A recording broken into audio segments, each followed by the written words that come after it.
Hey everybody, welcome back to Let's Play Nuclear Throne. I'm Nye. Apparently it's time for the Rebel. So I was, watching YouTube recently, which is, of course, one of my hobbies, because I've got nothing better to do. And, came across a couple of videos. And, the fact that I came across these videos shouldn't surprise anybody, because, you know, at least one of them is fairly famous. But, followed a series of links, which is always fun. And one of the first links was from the webcomic XKCD, which I've been reading for years. And it's something I had seen before, but had never really put any time into it. And it was the link that was the musical homage to XKD's Upgoer 5. If you guys haven't seen what this is, the author of XKCD went and explained basically the entirety of Apollo 5 with diagrams using like visual pictures and only using, I think it was the 1,000 most common words, not most used, most common words, which may be the same thing, but I'm not entirely sure. But 10 most common words in the English language, which, if you go look and just kind of think about that for a second, the most common words used in the English language don't exactly encompass scientific like knowledge. It's, you know, we're talking we're talking simplistic words here. So it's, you know, an achievement to be able to explain something as complicated as a rocket and all of the parts of a rocket using only those words. Was very impressed. So,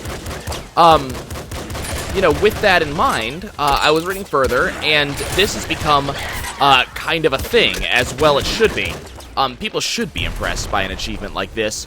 Just, you know, the verbal achievement, the I know enough about the English language, and I know enough about explaining things to people, to be able to explain such difficult concepts in such easy words. And that's kind of a big thing to me, personally, because I always kind of wanted to be, like a teacher. That was one of the big things that I wanted to be as a kid.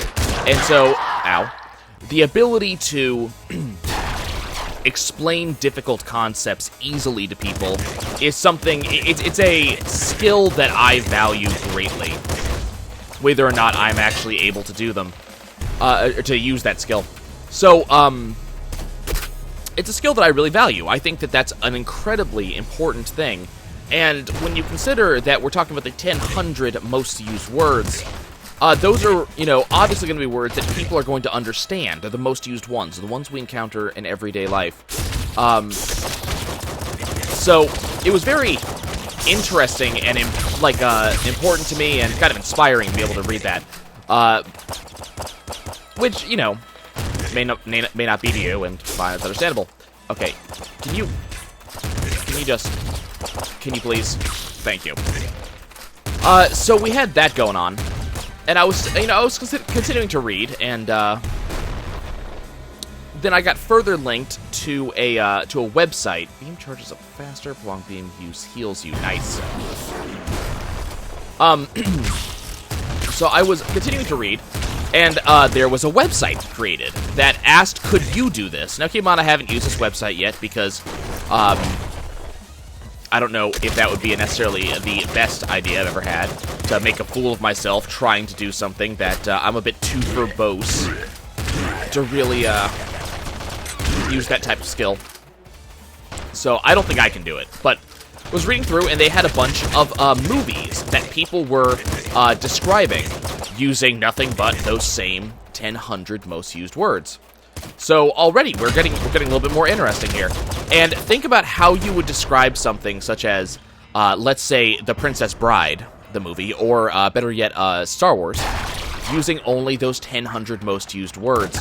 So all of a sudden, you know, the Force becomes space magic powers, and Han Solo becomes space driver guy, and Obi-Wan Kenobi is nothing but old man. suddenly becomes very interesting, and you begin to get this idea that, by describing things like this, you get a better form of communication. You can get across these complex ideas without using complex words, which is very, very cool. Mostly because, keep in mind, when I was reading these descriptions of these movies, there was no... I guess one of the things that website has done is it doesn't tell you what it is describing. And you just kind of have to get that when... And sometimes it's easier than others. But you just kind of have to understand that when you are reading about the Dark Man who is trying to find... I forget what it was. I think they described him as plans or something like that. Or... I think it was like plans. But when you're looking for when you're trying to figure out what they mean by the Dark Man who was describing plans, they're talking about Darth Vader trying to get the plans from Leia. I think it was described a little bit less succinctly and easily than that. But it's just it's one of those things that it's okay. Let's do that real quick. Okay, got a little bit of health back. I'm good. Give me that. But it was a very, very cool thing to be able to read that and kind of see that as humans, we may be very far apart, but we can understand base concepts a lot better than one might think, especially in sharing these concepts, which, of course, for me, makes me hopeful that, we can continue to teach people things, we continue to spread human knowledge, because we don't need complex information to spread complex ideas, which is very cool. I mean, you're not gonna... I'm obviously not saying that, I'm gonna be able to describe how to, how to, solve a quadratic equation using very simple words. I don't think that's the idea. However, I do think that I can get across the idea of why it's important, or I can maybe explain to you, I can maybe explain to you the steps to it, but not necessarily go into great detail.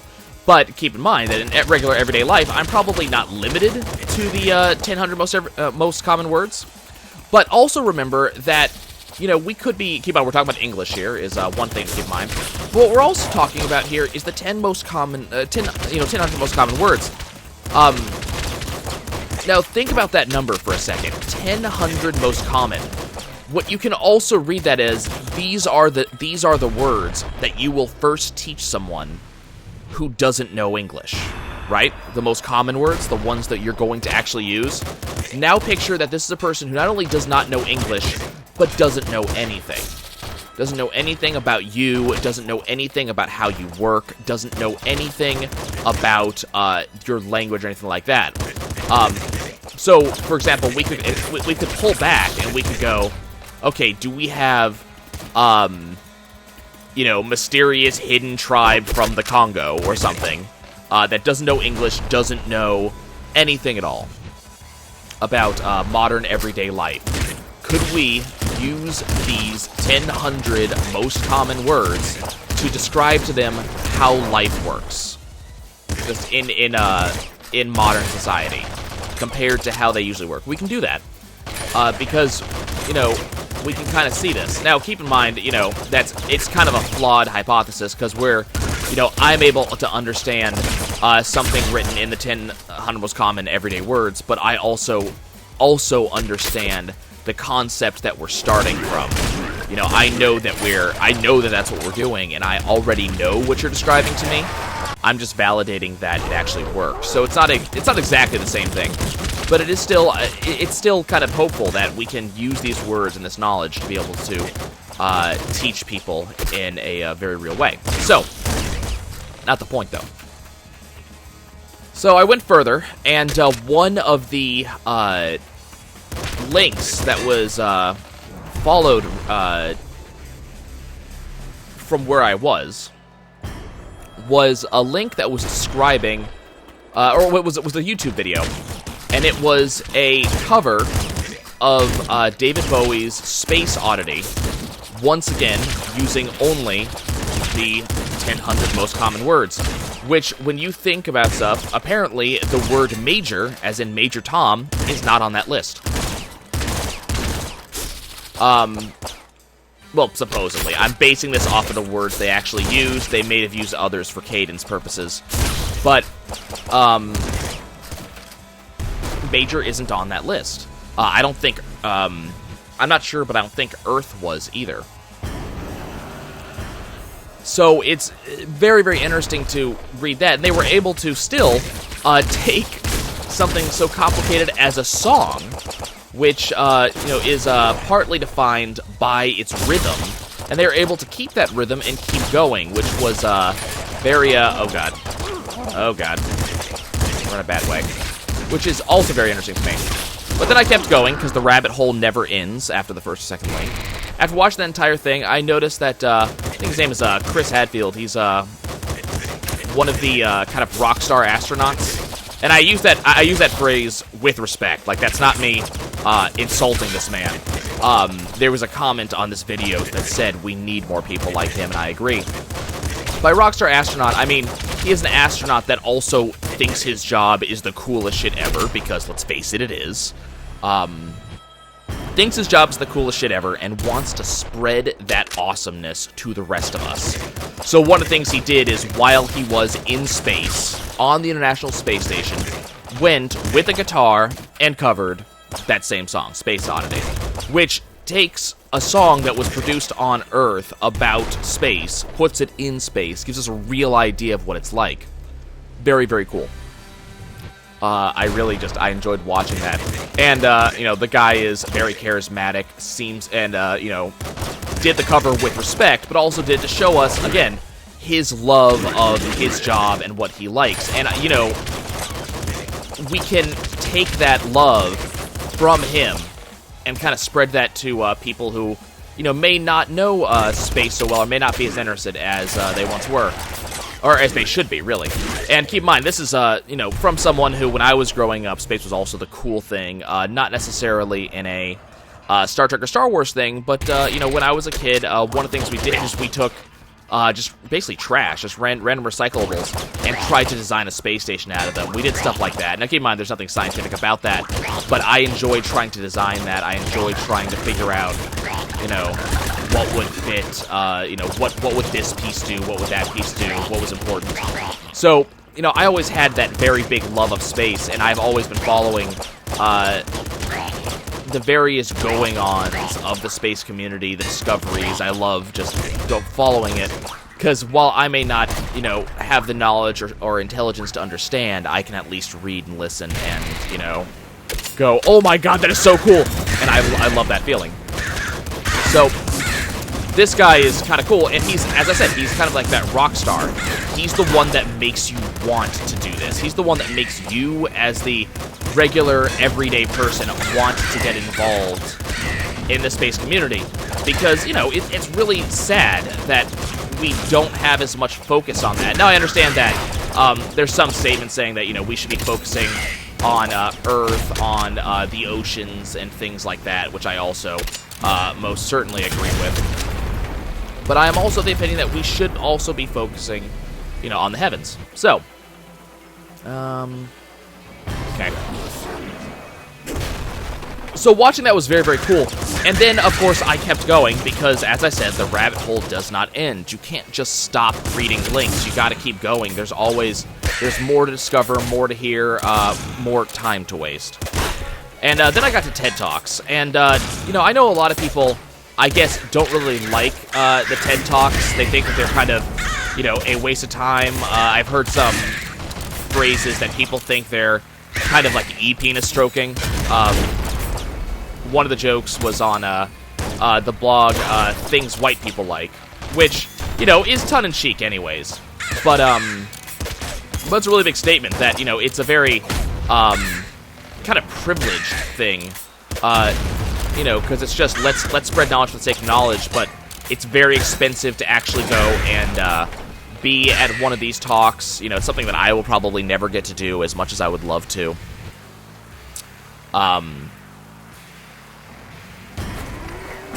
So it's I guess you could say it's very much like that. and I wouldn't necessarily be able to argue with you. But I do enjoy listening to them because they're, in some ways, a spread of knowledge and a spread of ideas, and those are concepts that I actually value very highly. I think that we should spread knowledge and ideas as much as humanly possible. People should learn. People should know. I'm not going to be able to get to that before it goes away. Ah, damn. I was so close. But I enjoy the spread of knowledge, and so I was listening to a talk by this very same rock star,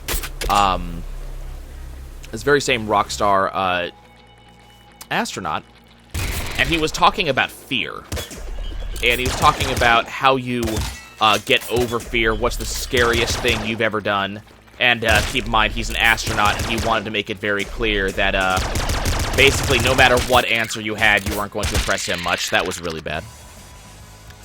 And keep in mind, he didn't use those words, but he kind of was like, look, you know, I'm coming from a place where, you know, I've been in space and was temporarily blinded by, I forget what he said it was. It was like window cleaner or something. But he's like, I've been to space, I've done this, you know, let me talk to you a little bit about fear and why you should not fear your everyday nonsense. Which was an interesting thing. But it was also, you know, talking to him explain where he's coming from and why he thinks that you should be able to do this too. Which, you know, that's an interesting thing to listen to. Having someone sit there and tell you, look, this is where I'm coming from. I have faced fears that you can scarcely imagine, and in return for that, I went to goddamn space. Is ridiculously cool. And it's a good, you know, it's a good comment that, look, if you do this, if you get past your own personal fears, good things happen for you. Really good things. You go to freaking space and spacewalk. So, it was not just entertaining to listen to him talk for like 18 minutes about fear and about why you shouldn't fear spiders, for example, at least in British Columbia. But also listen to him describe what it was like to go on the International Space Station, because that's and go up because into space, because that's something I'm probably never get to do. I don't know if you guys are going to be able to go. That was really stupid. I don't know if you guys are going to get to go, but I'm probably never going to get to go into space. So, you know, it's very interesting to listen to that as a secondhand account. But it's also, you know, it's a good statement. It's if you do something that you fear, and you do it over and over and over, and you do things that are related to the thing that you fear, and things of that nature, you'll gradually get rid of that fear. And, I mean, I think that's pretty true. I say this having just watched a man describe how it actually worked for him, so, you know, it is pretty true, because we have first-hand accounts that this is true. But even without this, like, dude telling us that, hey, this is how we did it, this is how it works, listen to me, you know, I can think of, yeah, it really is. You know, you have fears, but if you face them, and you face them repeatedly, you're gonna get over them. Like, I used to be at least somewhat afraid of public speaking. Now, keep in mind, what I'm doing right here, this is not public speaking. I am basically just talking into my belly button for a while, then eventually I show it to you guys. So this is not what I'm talking about. But I have done public speaking. I have, you know, done a bunch of things. Some of them higher stress than others. To give you an example, I spoke at my own dad's funeral in front of 2,000 people. I had never done something like that before, and I just I said I was going to do it, and I did it. Like, it's that type of public speaking that I'm talking about, the really, really big ones, like the really important stuff, and there's a ton of people here, and you got to deal with that. That's what I'm talking about.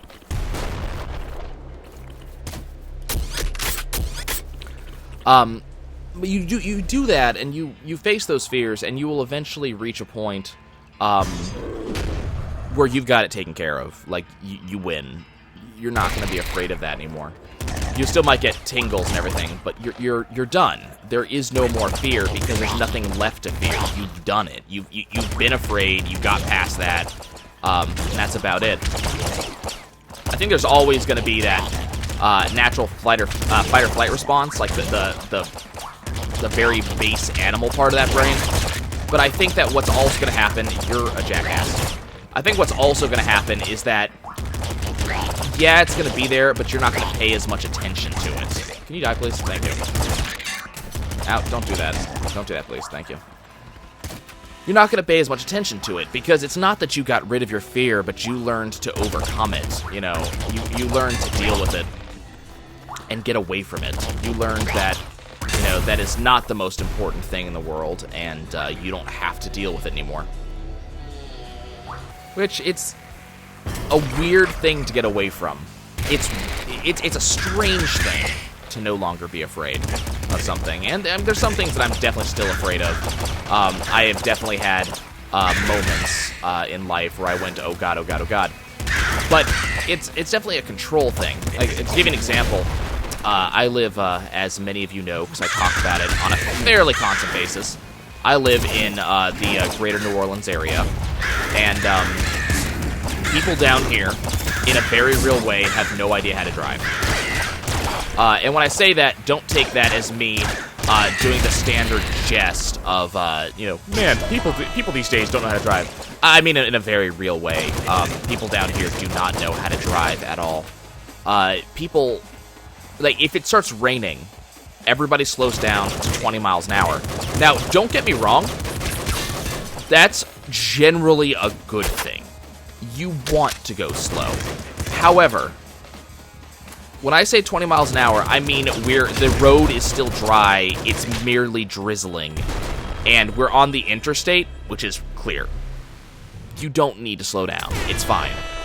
And I say this as a person who lived in Colorado and drove on the interstate in blizzards, and we still went like 40 or 50, because we understood that we had cars that could handle it. This is rain. It's not a blizzard. It's not a huge deal. You do not have to go that slow. Your car is going to handle it. You're in New Orleans. I guarantee you that your tires can handle water, because they wouldn't sell you one that didn't. It's kind of required, as far as I understand, that all tires have some of these very basic features. Don't worry about it. But people down here can't drive, and it's just one of those, you know, you sit here and you go, man, I really, you know, bad things will possibly happen to me on this road while it's raining, because people will suddenly just start slowing down for no particular reason, and you can't figure out why. And of course, you know, you do what you're supposed to do. You slow down too, because, you know, you've been trained well in the fine art of driving. And one of the things they train you when you drive is to have a fast reaction time and respond when someone slows down. So, not a big deal, right? Well, can you just die, please? Thank you. Okay, nope.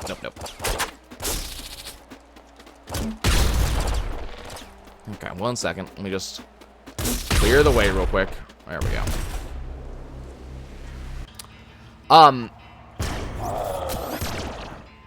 But there's some frightening things that you have to deal with when you're on the road.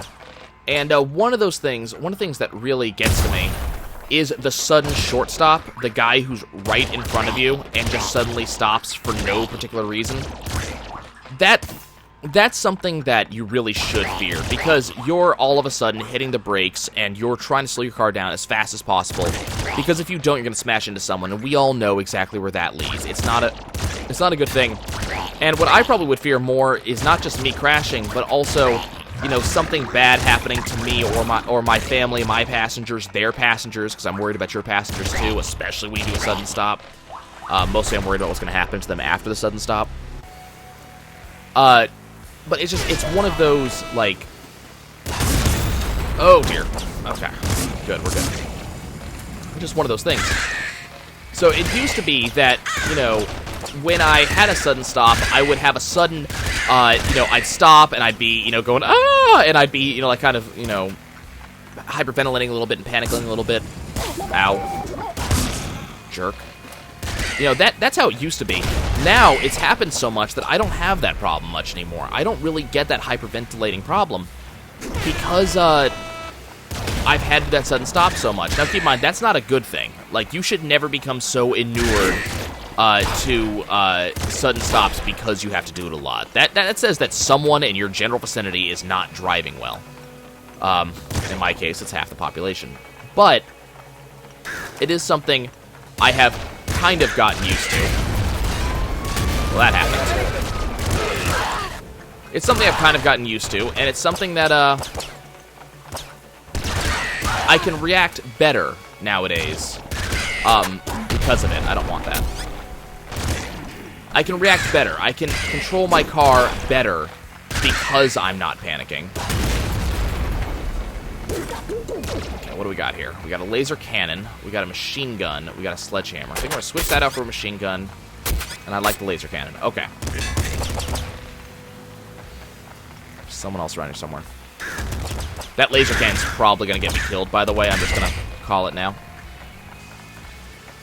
Yeah, you should never be in that position, but I can respond better. So I can, I can control my car a little bit better because I'm not going to be in that situation where I am panicking so much because the panic is gone. There is no more panic. Now, I know that I am scared. My heart rate's definitely going to increase because that's a pretty normal thing. Your heart rate really should increase in situations like this. It gets oxygen to your brain, so you can think more. Can you just not do that, please? Thank you. Lets you think more, so you have, you have better reaction time, stuff like that. I want this stuff. Thank you. My turn. Oh, that was fun. That was good stuff right there. What did he give me? It's explosives. Looks like it's a flare gun.